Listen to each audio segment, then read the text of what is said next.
Hello and welcome back to MuscleTV podcast. Today we've got a very, very special guest all the way from Las Vegas. And as always, I'm joined by my good mate and co-host, Scotty Goebel. Scott, how are you, mate? Oh, I'm very well, Luke. Very excited for this one, mate. It's going to be a great one because we've got a very special guest, a man who has done 72 IFBB pro shows. He's won 2. He got second 3 times. He got third 8 times. He is the 1989 Mr. Universe. He's trained many pros, many celebrities. Milos the Mind Sarcev, welcome to MuscleTV. Hey guys, thank you for inviting me. Nice to meet you, Scott. And Luke, it's been a long time coming. I was supposed to talk to you many times, but we didn't. Now that Adam was here, Luke's brother, and he mentioned that was exactly the time that you text me and said, I got to do this. So for the viewers, my Wi-Fi in the house is not working, so I hope we can pull it through. We appreciate it, Milos. And I guess just a bit of context there. So one of the first IFBB pro bodybuilders to come on MuscleTV, and he was here for a number of seasons, was the late, great Luke Wood. And you were Luke's coach for a period of time. I've got to say, Milos, just because you have brought it up, and I was going to leave this till a bit later, but I first started working with Luke in 2005, and he actually called me as soon as he got off the plane after training with you in 2005. He was told that I was looking for a coach. He called me straight away, and he said, all right, we're going to train for the next 6 days. I thought, beautiful. You know, we're going to the gym. We're going to have a big session every day. I didn't realize, Milos, that he was going to do giant sets for every body part for 6 days straight. And still to this day, it was the most difficult training week of my whole bodybuilding career. I was finished, mate. It was brutal. He just absolutely drilled me, and he said, this is all the stuff that I've been doing, Milos, over in the USA. Well, listen, of course, I'm a strong believer in maximal stimulation, or maximum amount of muscle fiber of a targeting muscle group. So people confuse my training to just giant sets. I still do progressive overload, heavy duty, couple of exercises for each muscle group. But then when I go for a pump and sarcoplasmic hypertrophy, I just, open my mind and push as hard and as far as I think is humanly possible. With Luke, especially because he was genetically strong and his mind was so focused on, I knew I can push to the crazy limits. I mean, some of the workouts we did for back and shoulders and legs especially, oh my God. You know, but listen, it's fun to discover where your limits, you know. Nowadays, there is so many people just say, it's overtraining, you know, you don't need to do that. I'm like, what do you mean? Lee Haney was just recently on a podcast with Chris Cormier, and he said, nowadays, the people are just complaining and they're training once a week each body part. Like, why? We are pro bodybuilders. There is like so much more load that we can put on. He was strict believer in stimulate, don't annihilate. So you understand when you're doing those giant sets, you're never going to push the limit of possibly injuring yourself or exposing yourself to the risk.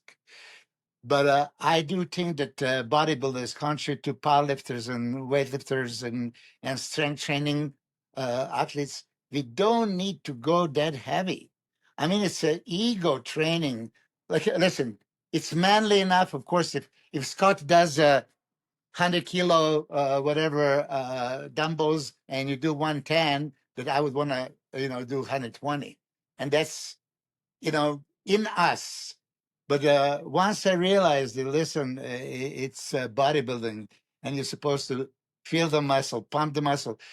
Pretty much my training, if Luke ever explained to you, you try to achieve maximal pump. Like if you're going to go one time in your life on Miss Olympia stage, what would you want to look like?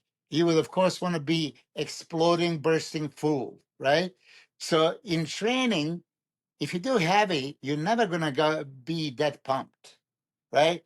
Heavy stimulation, okay, gives you that hypertrophic stimulus, myofibril, but sarcoplasmic is the one that volumizes you. And normally maybe you did some drop set or maybe superset, 2 different exercises. Then I said, like, why stop at 2? Why not 3? Why stop at 3? Why not 4? And that crazy mind got me to, let's let's just go overboard. I think it got us nearly to 12 sets, Milos. I remember I used to go to Luke every week and he wanted to bring up my quads, and we did a 12-set quad giant set. And there was even halfway through, there was a hack squat with like an 8-second eccentric and concentric. And he said, this is straight from Milos. And mate, I was cursing your name for many years. But listen, that's the best, right? If you talk about hack squats, which I'm trying to explain to the people, and I don't know if you see my arguments with Chris Cormier and on the Dennis James podcast, we were talking about, Blessing Abadibu is there and he's doing a leg presses. And I tell people, if the core of your training, if you come there and leg press is going to be your main thing, you don't want to train hard. Bullshit. You want to put the load on the quads, it has to be squat or some kind of squat, pendulum squat, hack squat, Smith machine squat, some kind of squat. Okay. So whoever is just, leg press, you don't, you want to put heavy weight, that short range of motion, push with everything. No. With Luke, and I do remember, I visualize it. He was in a yellow t-shirt, dying, and I made him do 6 seconds, then 8 seconds, then 10 seconds. 10 seconds down, 10 seconds up. And then when he passed the parallel, when I can feel the burn in his muscle, I made him stay there. And then his legs are shaking, I get him just out of there, right back down. I mean, Luke was so much fun to train with. Oh my God. So I hope he did it with you. We did many years of giant sets. I was blown away in that first 6 days. Like, I didn't realize you could do giant sets for every muscle group. I thought, when we did a back giant set, that my forearms were going to pump up. But like you said, that slightly lighter weight, it was really the time under tension targeting those muscle groups. And yeah, there has been no training like it. It was easily the most painful week. And I remember Luke used to tell me about the sessions he had with you and how he was literally on the ground and, you'd still be getting him to do more repetitions. And it actually made me realize that I was not training anywhere near as hard as I should have been if I wanted to make it in bodybuilding. Yeah, he knows what my theory was. If doesn't kill you, makes you stronger. And as far as resting, you'll rest when you die. So there is no reason to rest in between sets or in between days. I mean, I trained with Luke at one period of time, twice a day, 6 days a week. Twice a day. Okay. And he's here in America, has nothing else to do. Train, eat, sleep. Okay. Train, eat, sleep. So what's the problem? This is why I really don't understand generation nowadays. And they call me old fart, like grandpa that is on on trend. So I'm going off on some people. Yeah. You know what I mean? I hang around with UFC fighters that train 3 times a week, 3 times a day. I mean, Jesus Christ. And then, especially when they're making the weight, okay? You can't eat, can't be hydrated, and they still train like maniacs. Some other athletes. I mean, we have bodybuilders. We only need to stimulate the muscle. Like I said, especially now because I'm 61 years old. My experience that I want to send a message, do not train super heavy. Super heavy means you're going to distribute the load, not just on the muscles, but on the tendons and the ligaments today and tomorrow and week and month and years. And it's going to backfire. You're going to pay the dues. It feels great. My father was telling me this, wait until you're 40 years old, especially 50 years old. And I was laughing. Like, what do you mean? I trained when I was 17. I'm going to, strengthen myself. I'm going to prepare myself. It's just going to be a breeze. But sure enough, you turn 40, especially 50, bell rings and say, like, what did I tell you? Most of my joints are not structurally where they're supposed to be, and I have issues. And therefore, I don't know, Luke and Scott, if you guys train heavy, it's of course, it feels good sometimes to put the weight on and move it, right? But you have to be aware of that some of that, especially if you go all out, it's not going through the muscles, but going through the joints and ligaments. And today and tomorrow you're okay, and then 5 years later, one thing happened. And after that one thing, something else, you're going to compromise with the other side, and then something else is going to happen. So my view on training now, if I can get to all my Aussie friends, lighten up a little bit, make it more difficult, but as you were saying, change the tempo. My definition of a successful exercise, any muscle, as soon as you start, you find what is that burning zone. If it's biceps, what is the worst possible burn? Or the chest, or the shoulder, anything. So when you find that burn, okay, then go for the full range and come back to that, okay, and you can do it for that peak contraction. But your job is to intensify this pain. When you feel the burn, okay, yeah, now you want to make it burning more and burning more. So you want burn to make you stop, not anything else. Milos, do you think that's a philosophy that you have obviously developed over years? Luke and I were young men once too, and we would obviously train as heavy as possible for the gratification of our egos. To be fair, that's how we probably built most of our initial size, and then we wised up as well as we got injured and we got later in life and the joints started hurting. We transitioned over to more time under tension and things like that. Do you think there is a place for that real heavy training early on when you have that resiliency of your connective tissue? Because if you look at the history of the great champions, as a general rule of thumb, even yourself included, there was a heavy foundation that was laid in the early days? Or do you think that, if you take a 17-year-old and you can take their equation, their ego out of the equation, which is a challenge, and get them to train the manner that you're talking about, do you think they can reach that ultimate size? I like to talk from a personal experience, and as I did what you did and Luke Wood, we tried to push for very heavy because there was just like instinctively and manly thing to do. And then you see the guys that they're lifting the houses, so you want to lift the house too, right? But at that point, like you said, 17, Lee Priest was like what, 9 years old when he started lifting the house. So how can you say when to start, when to stop? I would like to go heavy, but I would still not go to the failure. I would go like about a couple of reps short of failure. Now, if you ask me, how would I design? I like to put the heavy load on the muscle, right? But if you don't go to the failure, you stop a little bit shorter. I think it's way safer, way safer. Does Dorian Yates, Arthur Jones, Mike Manzer, heavy duty principles suggest go short of failure? No, they want you to fail and go beyond the failure, because that's what creates that muscle damage and then cellular repair, satellite cells and all. But listen, that's theory. That's in theory. In practice, which I always say, 1 gram of practice is heavier than a ton of theory. If you try it for yourself, right? I watched Mohamed Benaziza, Thierry Pastel, Serge Nubret, right? Phenomenal physiques, crazy size. I mean, like packs of Serge Nubret or Thierry Pastel, the whole body, doesn't matter. Like you would think, Benaziza, pound for pound, probably the biggest guy, right? They didn't push that heavy. So is heavy the only way? When I train Flex Wheeler, right? I mean, he's the most genetically gifted guy I've ever seen in my life. I see him transform in front of my eyes doing a 20-pound dumbbell curls and some bullshit, triceps. Like you're in disbelief. You're watching him, and it's like just exploding in front of you. And then you have a guy with skinny arms, like I'm one of them, that tries to lift as much as possible. I was doing like 225 barbell curls, right?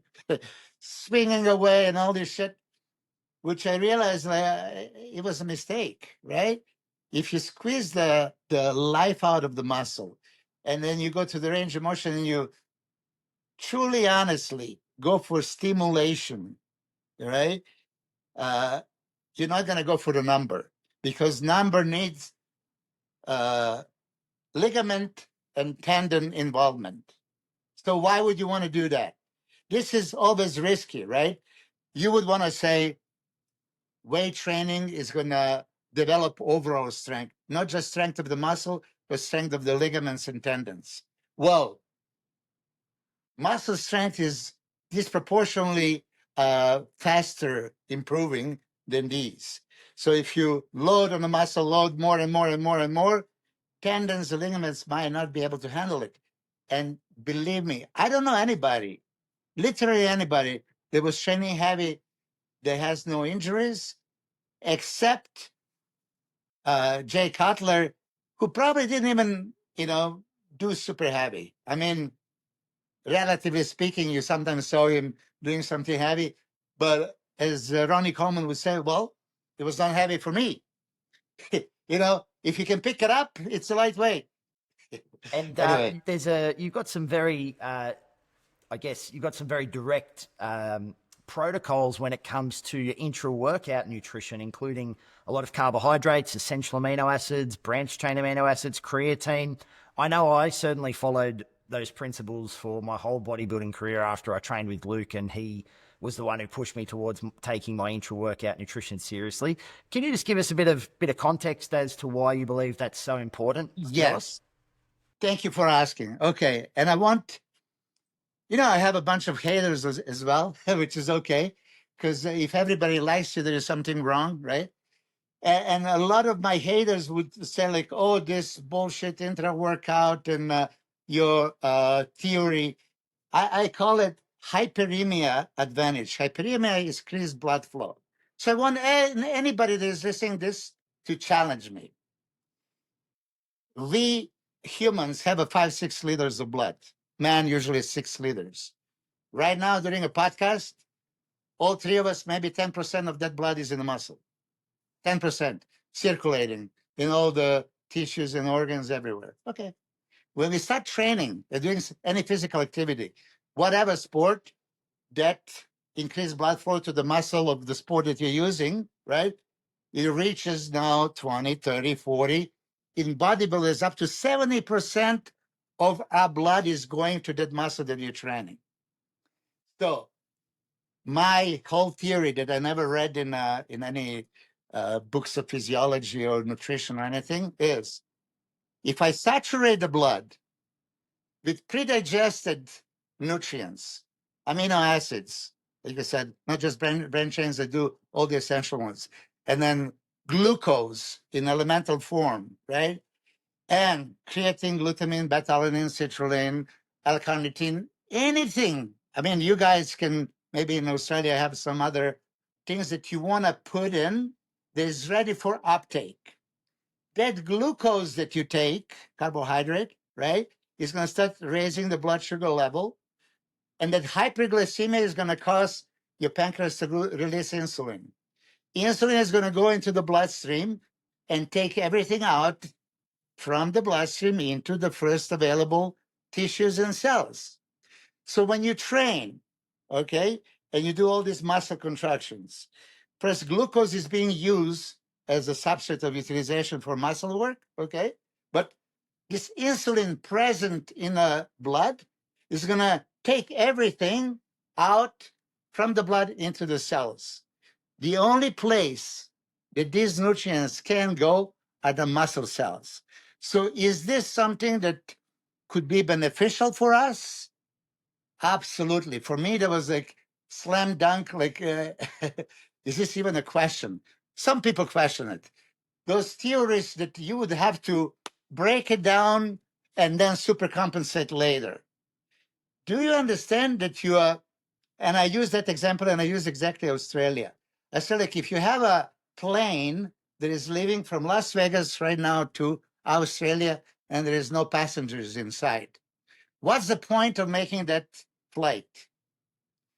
So what is the point of sending unprepared blood, somehow compromised or minimized, right?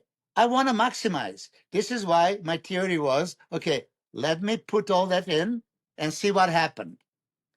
I was drug-free athlete, drug-free. And people were asking me, okay, what I'm taking. And I think I said that before on another Australian podcast. When I said essential amino acids and creatine, I said, go fuck yourself. Like they didn't believe me.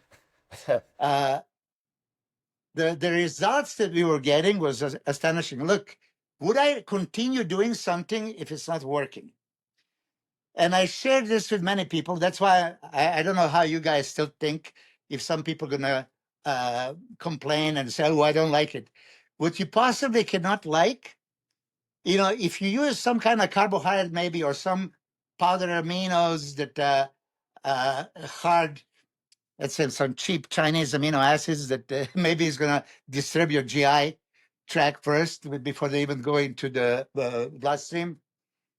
That could happen. I mean, people would use different kind of, from dextrose to maltodextrin to Vaximase to Vitargo to now is sucking dextrin, whatever. And some people react differently.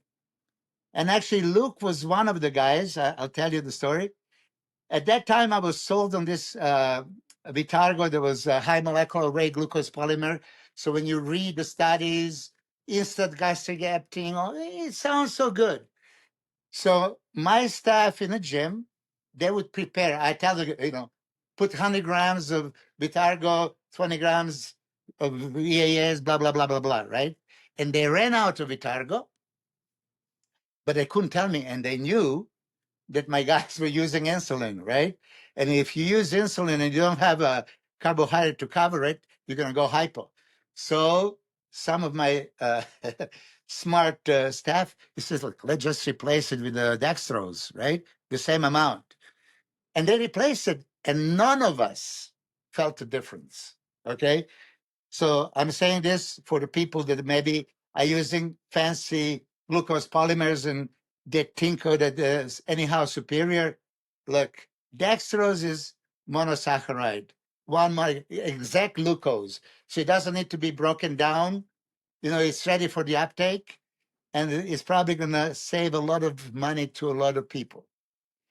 Let me just touch the subject of also just BCAA is leucine valine, or all the essential aminos, 8 or 9, depends if you consider histidine essential. Protein synthesis, right? Muscle protein synthesis needs whatever code. You have to bring whichever amino acids and synthesize this, right? Essential amino acids, if you don't have it available, would stop that process, okay? If methionine is missing, it's going to be stopped until that methionine is available, right? So for me, regardless of how much protein you're taking throughout the day, yes, more than likely, you're going to have enough essential amino acids circulating in your bloodstream if you have a high protein intake and chicken, turkey, fish, beef, whatever. But why would I not put instantly available in elemental form to circulate as I'm training from essential amino acids? So when I did that and I improved dramatically much more, you get a crazier pump and you get a retention of that pump for the next day and the next day. And we were training twice a day. So for the next workout and the next workout. So I'm completely sold. Hyperemia advantage theory is my theory that I pioneered. It's saturating the blood with everything that is anabolic, fat burning, anti-catabolic, whatever, that can improve a bodybuilder's status, okay? And with glucose, trigger the insulin release, or what I did, as everybody knows, I did use exogenous insulin. And maybe you're going to ask me those questions too, so I'm going to tell you. Why exogenous? Because I can use supraphysiological amount of the strongest anabolic hormone, insulin, just like testosterone, right? We make the level of testosterone the old man does. Okay, I don't know if in Australia is nanograms per deciliter or what, like 1,000 total. So when we inject testosterone and you had 2,000, 3,000, 4,000, which was something that we were doing, is super physiological amount of testosterone, which resulted in, okay, crazy physiques. Why is doping not allowed? Is doping not allowed because it's unhealthy? No, doping is not allowed because it's not ethical. Athletes that use it as physically superior, okay?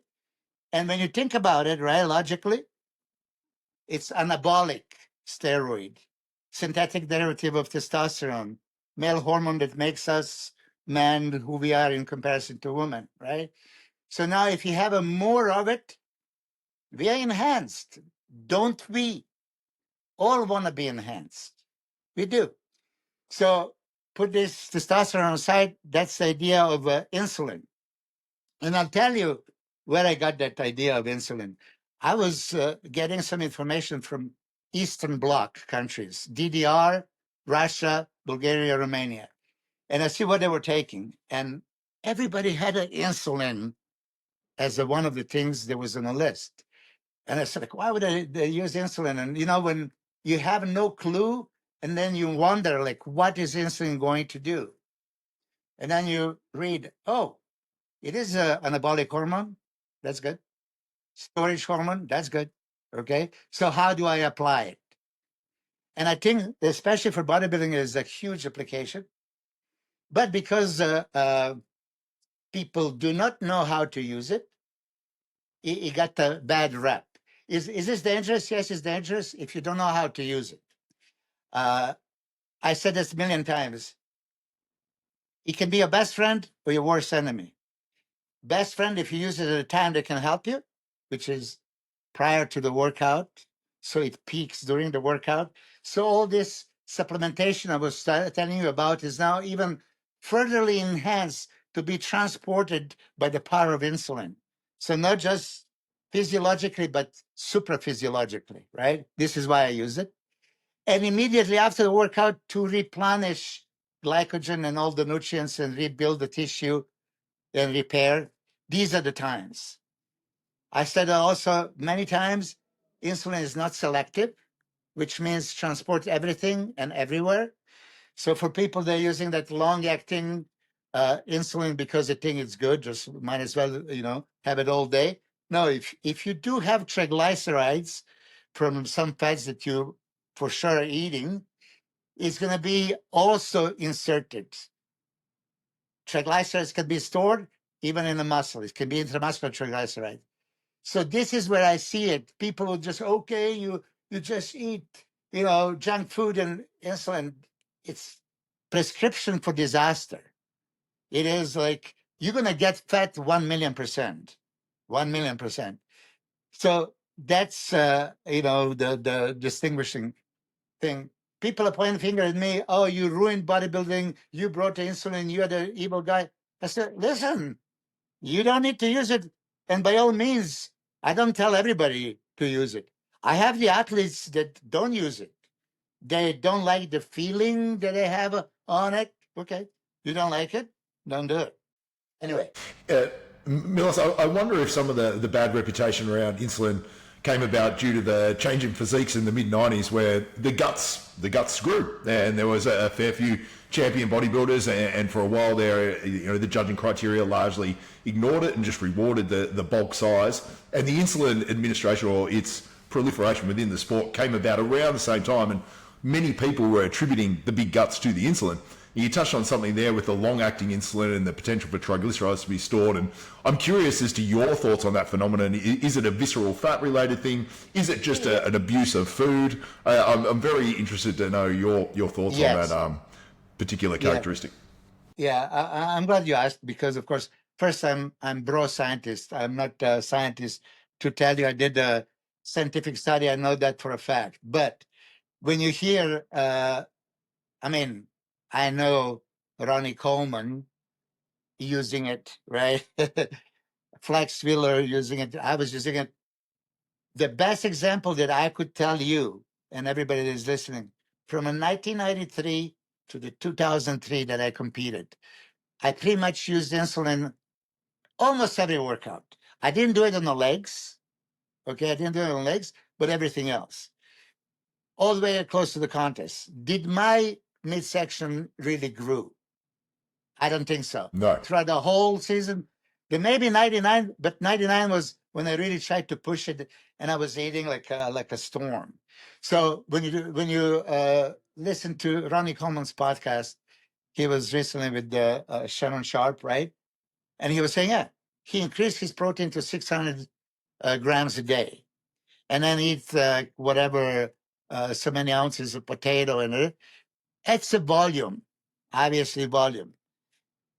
All the anabolics that we use, all the GAs that we use, insulin, that IGF-1 and everything else, it can all contribute to growth, including the organ growth. And then if you do it wrongly, yeah, visceral fat can be increased as well.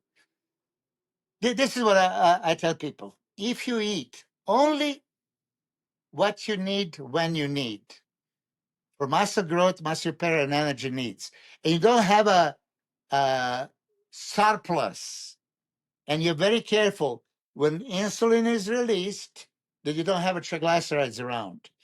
Tell me, how can triglycerides be stored under those circumstances?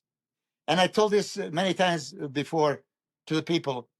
For example, back in 90s, there were a lot of people who like to do keto and all that stuff, and then want to reintroduce the carbs. And I told them, I've been to some functional endocrinology classes, and this doctor was explaining 100% for sure. 100% for sure. Excess carbohydrates do not convert readily into the body fat in humans. Maybe 10%, that's de novo lipogenesis.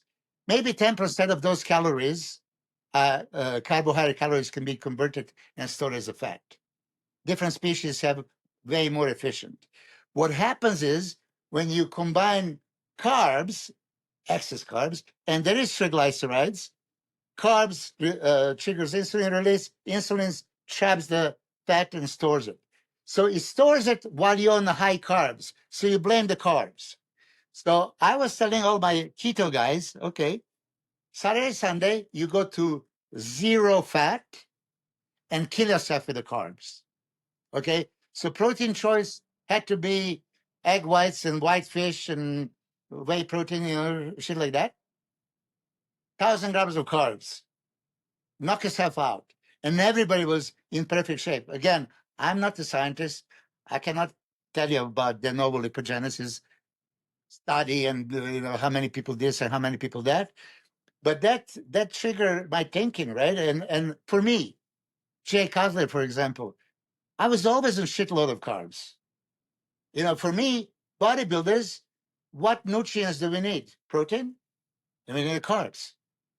The hidden fat in all this protein that you're going to have, eggs and chicken and beef and salmon and bullshit, you have enough fats already. You throw in avocado and a little bit nuts, you have more than plenty. But why would I be chicken shit, right? Reduce my carbs because I'm afraid of them and use the fats, okay? Because these keto guys, they know that most of the people are not disciplined enough to measure and time their food. So it's better just take the carbs out and give them fats as a fuel. Now, I'm sure even on Instagram, you're seeing all this study published. The keto guys can never have a muscle anabolism and repair and protein synthesis if they don't use carbs. And then I don't even pay attention to those studies. I don't need to hear from people, the sky is blue and grass is green, water wet. Why would I need to be told? So on that note, everybody that trains in Australia, okay, you want to build muscle. You don't want to get big. Big means muscle and fat. And I had that argument last time. I had an argument with Fuad. I hope Fuad is good right now. I just read today that he had some accident. I hope he heals. But he was saying he liked being a little bit bigger and fat. I say, how can you like possibly being fat? You know, when off season you pass by the mirror and you're disgusted, you don't want to even look, right? For example, like Luke Wood, for example, that's extreme. He would be so ripped, so dry, and he would still think, "Oh, that's fat." Not because you know him, right? You know, so people go to these extremes. You said I did 72 pro shows. I did 38 amateur. I did gazillion guest posings, and you see, I have a 5,000 photos. You know, because I am bodybuilder to be in shape year round, right? It's not like how many people have you seen, especially as soon as contest is over, within a week they're like buffaloes, and within 2 weeks they're like pigs. Okay, how can first that be healthy? Okay, and how can you allow yourself and have excuse? And I know that Lee Priest is gonna listen, and Lee is one of my favorite guys, and he was phenomenal. He achieved the oh my god physique, right? But he liked his KFC and he liked to get fat, and then he gets in shape. And all the power to him. He's one of the best bodybuilders in the world, right? I did not allow that. You know, so basically that's it. I don't let you guys speak. I'm talking. Yeah, I feel a little bit targeted by your So do attack I. there on the fat off-season bodybuilders personally, Milos, but that's okay. I was a bit of a Lee Priest advocate as well, where I enjoyed my junk food in the off-season. But yeah, you raise good points. Now, Milos, nowadays it's very, very common for people to get regular blood work and check out their health markers and things of that nature. But I don't know if that was as accessible back when you were competing on a regular basis. And I would be curious if it was, or what you were investigating, whether the health markers in general were in a good spot with you remaining that incredibly lean and competing on that unbelievable schedule that you kept. I mean, it was not so prevalent, but most of us still did like a couple of times a year. Okay, Luke is gone again. So let's face it. Okay, blood pressure. My blood pressure never went over 120 over 70. I'm usually to this day. I have a blood pressure monitor. I was yelling at some people on the internet, and then people say, "Oh my God, look at your red face and high blood pressure." My blood pressure is always in check. Never get increased on the biggest Olympia cycles. My glucose is 70, 80 milligrams per deciliter fasting. I never had issue. My lipids are perfect. Okay. So HDL would sometimes be lower, which of course is cause of the steroids, but still the ratio would be there. Liver enzymes. Okay. So liver enzymes, of course, would be elevated. Of course. I have a book here from my brother-in-law. He's a liver expert. He was here at UCLA for liver transplant specialization, and he's the first Serbian guy to do that. And I show him, and my liver enzymes were elevated to like 150, even 200, and I was kind of worried, right? Because it should be under 50. He says, listen. With everything that you're taking and everything going through the first pass, through the liver, of course it's going to be elevated. But elevation in this instance right now does not mean it's a dangerous, it's damaging. It just means that it's working over time. So don't worry. And his words, which I'm going to repeat, when it goes over 2,000, that's when we start worrying. Oh, okay. Yeah, I see. This counselor, Okay. listen, if any doctor is listening, they're going to call me a moron and all this stuff, because how can I say this publicly?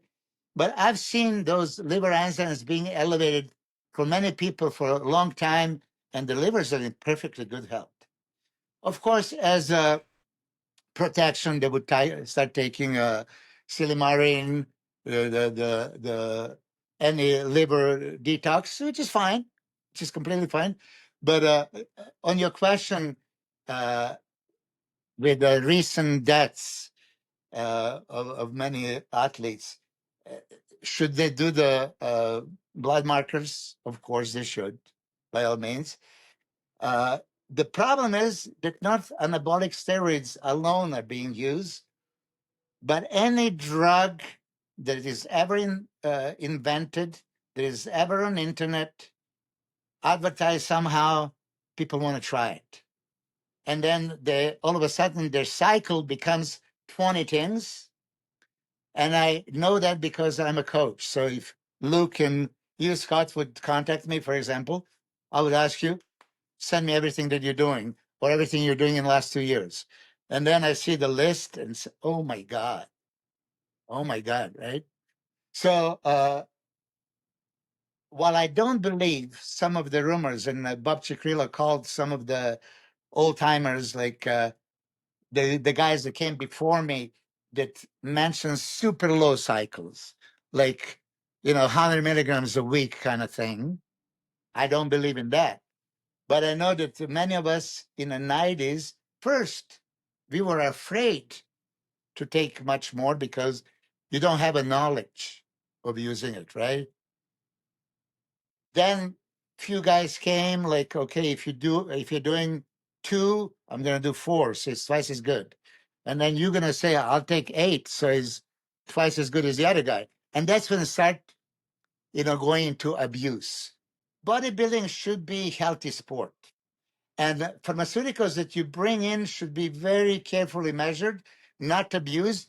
And million of you are going to be surprised how little you actually need. So don't just necessarily do the cookie cutter, blindly follow. You need to be at 1,000+ milligrams of testosterone. I've never been over 750 in my life. Okay, I said that many times. 500 would be pretty much good. 750, yeah, I mean, I can't lie that I didn't do it. Other things, when Dorian tells you that back in the 90s you were doing 2 parabola in a week or 3 maximum, I promise you, most of the guys that I know, this is what they're doing. So anyway, abuse is what is the problem, not use. But Scott, can I just jump in on something that you said, because you said that you're a proponent Sure. of off-season and junk food, and okay, so I'm going to call you here publicly that this is just weakness and no discipline. Because if you're a bodybuilder, allowed in the garbage, calories and not nutrients, what is French fry going to do to your body? The self-respect is reflection of your body and what you put in. If it's okay for a peace of mind because you crave this and that, I understand. But telling it's off season, eat whatever, it's a weakness. Anyway. I'm ashamed, Milos. I have no self-respect. You should be. I'm disappointed in myself as well. Nothing would beat the disappointment that Luke used to have for my off seasons, Milos. Luke used to be very disappointed with my off seasons. Just to change gears for a second, you competed in was it 10 at Mr. Olympias, and I mean for me one of the most iconic was 1998. And a few reasons there. One, I thought you looked amazing. I know you got 11th, but I'll tell you what, you had some absolutely fantastic poses there, your side chest, and just you were looking amazing. But it was also the year that Ronnie Coleman came up from almost nowhere and sort of took bodybuilding in a whole new direction. Can I just get what your take was on the 98 Olympia and his win over Flex? Okay, so let me go back just a little bit. 1997, Ronnie Coleman was 9th and I was 10th at Olympia, right? And up until then, Ronnie was competing for years with me, and he was their guy that plays here and there, but never a factor. 96, he placed 6th, that was the highest, and 97, he slipped down to the 9th. Then we go to European tour, and then Kevin was winning all the shows. If you remember, Nasser lost to Dorian, which was very questionable. I do think that Nasser beat him in 97. But then Nasser came with us, and Ronnie and Lee Priest and Paul Dillette and Jean-Pierre Fuchs, Vince Taylor. I mean, everybody was there. So I went there too. And Ronnie was placing like, okay, he placed right in front of me. He was like 6th, I was 7 in Hungary. Then we went to Spain and to England and Finland and Russia. Ronnie was on his diet, okay, regardless of traveling excuses that other people have, and they slip, like Lee Priest would slip very easily on a tour. So Ronnie was getting better, better, better. And finally in 97, Russia, he beat Kevin, okay? And Kevin looked like out of this world. Kevin was beating Nasser every time. So now that's 97, last show. Ronnie looks spectacular. I post his Russia posing about 2 weeks ago on my Instagram if people want to see it. 98, first show was San Francisco. Kevin beat Ronnie for the last time. And if you see that footage, I mean, Ronnie smoked him. I mean, you know how it is. In America, sometimes judges judge still with your pedigree and with expectations and with a name more than what is really there. If you analyze, but Ronnie was dominant in so many poses. Anyway, 98 Canada, Ronnie beats Kevin. 98 Night of Champions, Ronnie beats Kevin. Going to 98 Olympia now, Flex and Nasser's the biggest favorite. Okay, biggest favorite. Nobody really still counted on Ronnie. If you remember prejudging, and Ronnie talked about it, when Ronnie stepped on the stage, he was typical Ronnie, second, third call out. And he got like third, fourth call out. He wasn't a major player. But then he started kind of sweating and getting tighter and tighter and tighter. And by the end of the prejudging, there was most ridiculous conditioning and dryness and muscle density and fibrotic, everything. It was like, holy hell. I think I said that, and I tend to repeat myself, but it's a different audience, so I'm going to say it. He was in the locker room right next to me.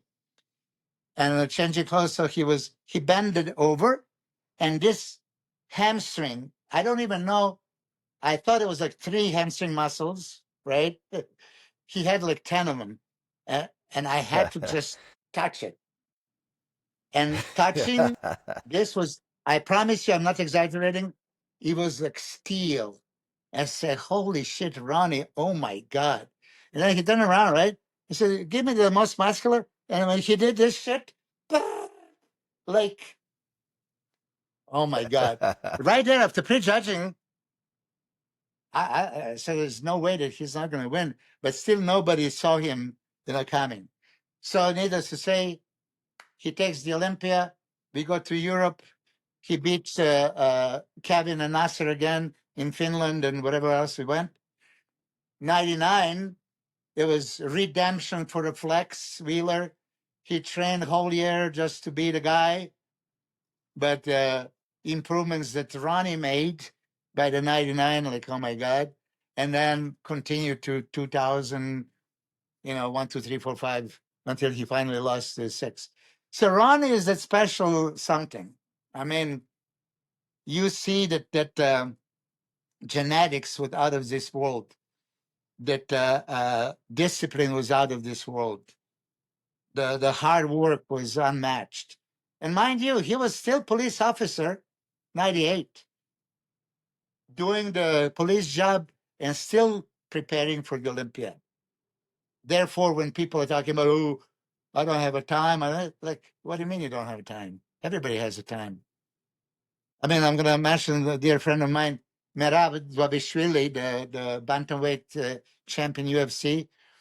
I talked to him many times, and he said, listen, he came and was with no money whatsoever, working at construction in New York, freezing cold, and then he worked all day, and instead of going to sleep, he goes to MMA studio to train, and back again, and back again, and back again.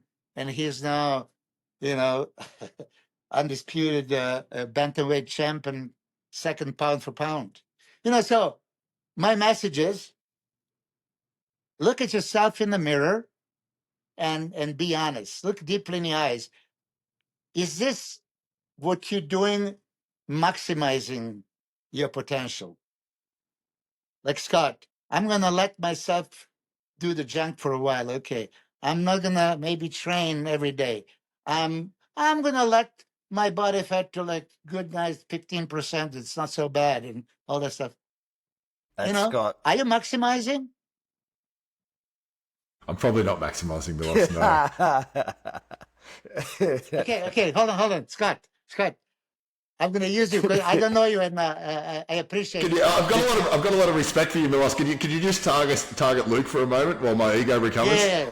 But no, this. Okay, I forgot what I was going to say anyway. Yeah. Let's move on. Let's move on quickly while Milos isn't attacking me. Milos, is Ronnie your all-time greatest bodybuilding physique that you've seen on stage? You see, I'm still debating if Lee Haney, who I love and respect so much, was the greatest because he retired at the age of 31, 8 titles, undefeated, and he was super dominant. There was never even a shadow of a doubt if any of his wins, apart from 1990, when some people would say that he lost, and I kind of thought maybe, but it's not like that he was just not as good as he normally is. So the other guys came closer, like Lila Brother, right? But when I rewatched that show, he still had enough to win. And then 91 was his last show and my only Olympia that I stood on the stage with him. And I tell you, that was mind-boggling. I mean, that physique was, exceptional. But if I would be under the judging criteria, looking at Ronnie 98, okay, and Lee Haney 91, that I think is probably his best, or maybe Lee Haney 88, which I watched in LA, and he was so dominant. That was like, he took first, second, and third place. That's how dominant he was. He was really so superior that this is why I want to say, if he had a competition and he had a reason to maybe change, that he would probably change. With Dorian Yates emerging 91, I mean, he still dominated him easily, and he didn't feel that he needed to continue. I think that Lee Haney would easily beat him 92 in Helsinki. 93, Dorian really came like out of this world, so I don't know. I still believe that Lee Haney would continue to improve accordingly. But physique-wise, just take a physique, Ronnie Coleman is the greatest. I think that that physique is untouchable.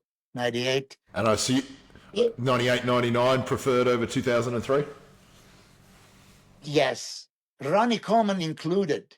I asked him, I mean, seriously, because 2003 is just like outworthy. I mean, this is like, how is this even humanly possible, right?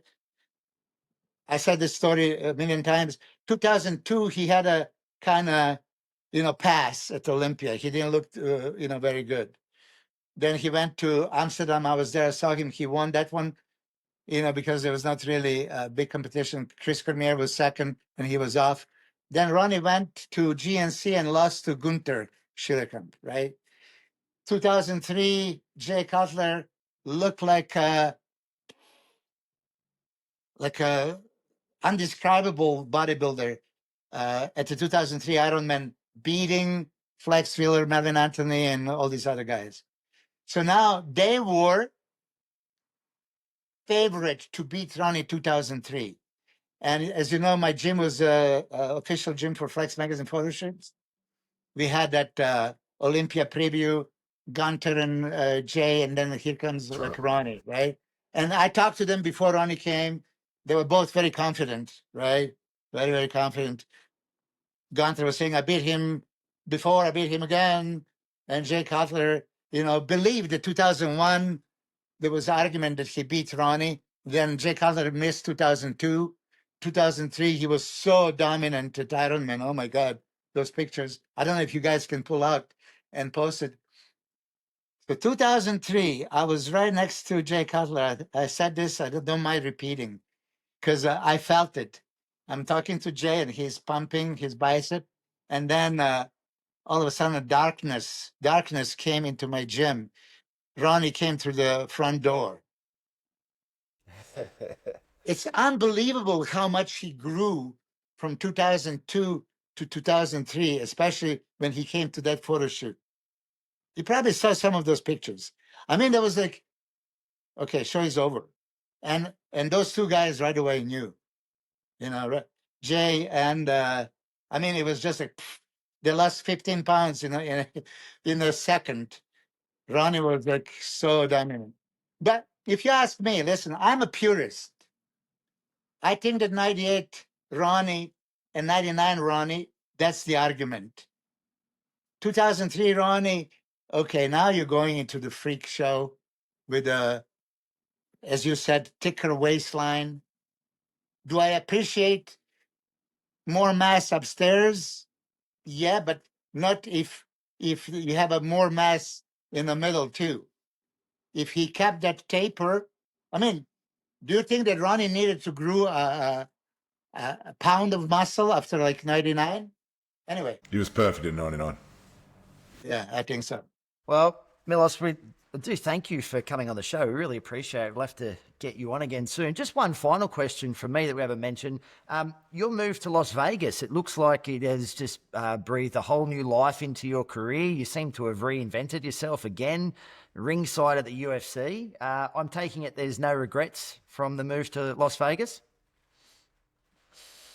I mean, I moved to Las Vegas, you know, for many reasons.